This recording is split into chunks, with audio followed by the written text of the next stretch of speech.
Happy Boulot. Quels sont les attributs du salarié qui réussit? On a beau être dans une entreprise moderne, il y a quand même des signes extérieurs de richesse de la vie de bureau qui ne trompent pas. Un bureau individuel, un assistant, mieux un chef de cabinet. Moi, mon but dans la vie, c'est d'avoir un chef de cabinet. Je ne sais pas ce que j'en ferai, mais je trouve que c'est le summum du pouvoir. Alors certains ne vont pas si loin, un bureau près de la fenêtre ou une agrafeuse individuelle, déjà c'est des marqueurs forts. Et puis il y a quand même la voiture de fonction, une belle safrane en cuir quand même. Alors je rigole, hein. Évidemment que plus personne n'a de safrane, on n'est pas dans un téléfilm avec Yves Lecoq.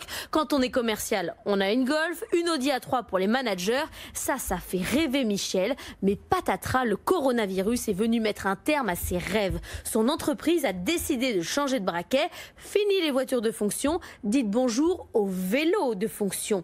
Elle rend son parc, elle va transformer les places de parking en salle de sport. Alors attention Michel, tu auras le choix.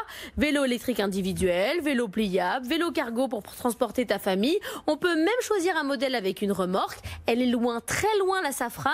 Alors vous allez me dire non, faut arrêter de fréquenter les start-upers. Tout le monde se balade pas en vélo, casque sur les oreilles pour se rendre au bureau dans l'hypercentre de Paris. Je sais bien. Mais quand je vois que la banque américaine Morgan Stanley est en train d'équiper ses salariés, je me dis, il y a quand même une tendance. 2, l'offre explose. Je croule sous les communiqués de presse de 2R Aventure, Bicycle, Zenride, Team Sport et j'en passe. Mais attention, ce qui est vrai, c'est qu'on ne peut pas raisonner transport à l'échelle nationale. Il ne faut pas oublier ceci, en Ile-de-France, 45% des actifs seulement utilisent une voiture dans le cadre de leur trajet domicile-travail, alors qu'en moyenne, dans tout le pays, c'est 72%. Il n'y a que le raisonnement régional qui fonctionne et le vélo, c'est pour les grandes villes. Attention, quand même, il y a un effort à faire. 6% des entreprises seulement ont des bornes de recharge pour vélo électrique, parce que le vélo, c'est bien, mais électrique, c'est mieux quand même.